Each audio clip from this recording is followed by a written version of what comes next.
Good morning, YouTube. I am in the Wisdom of Solomon, chapter 11. She prospered their works in the hand of the holy prophet. They went through the wilderness that was not inhabited, and pitched tents in places where there lay no way. They stood against their enemies and were avenged of their adversaries. When they were thirsty, they called upon thee, and the water was given them out of the flinty rock, and their thirst was quenched out of the hard stone. For by what things their enemies were punished, by the same they in their need were benefited. For instead of a fountain of perpetual running river troubled with foul blood, for a manifest reproof of that commandment whereby the infants were slain, thou gavest unto them abundance of water by means which they hope not for, declaring by that thirst then how thou hadst punished their adversaries. For when they were tried, albeit but in mercy chastised, they knew how the ungodly were judged in wrath and tormented, thirsting in another manner than the just. For these thou didst admonish and try as a father, but the others as a severe king. Thou didst condemn and punish, whether they were absent or present, they were vexed alike.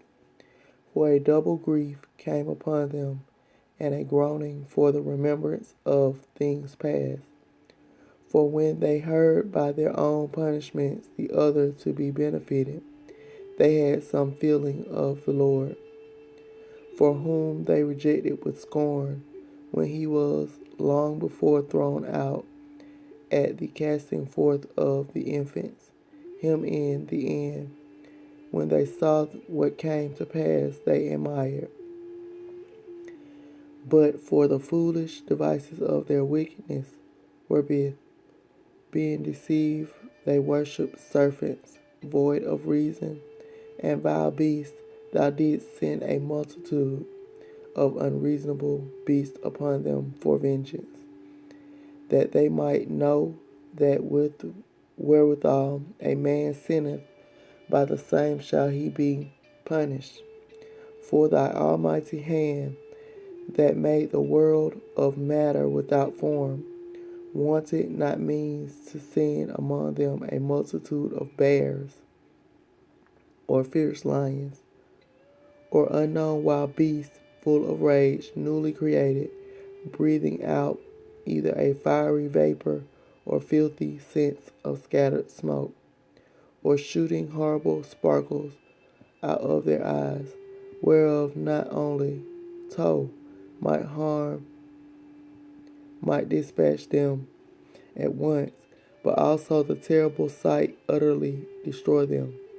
Yea, and without these might they have fallen down with one blast, being persecuted of vengeance, and scattered abroad through the breath of thy power.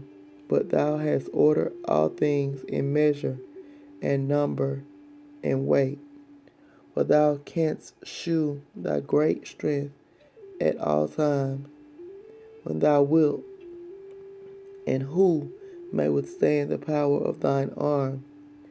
For the whole world before thee is as a little grain of the balance, yea, as a drop of the morning dew that falleth down upon the earth.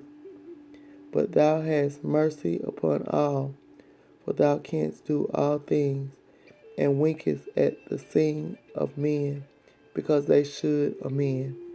For thou lovest all the things that are, and abhorrest nothing which thou hast made. For never wouldst thou have made anything if thou hadst hated it. And how could anything have endured if it had not been thy will, or been preserved, if not called by thee? But thou sparest all, for thy for they are thine, O Lord, thou lover of souls. And I'm going to stop right there. That was the Wisdom of Solomon, chapter 11. I will pick up on 12 tomorrow. Peace and blessings, YouTube. Enjoy your day.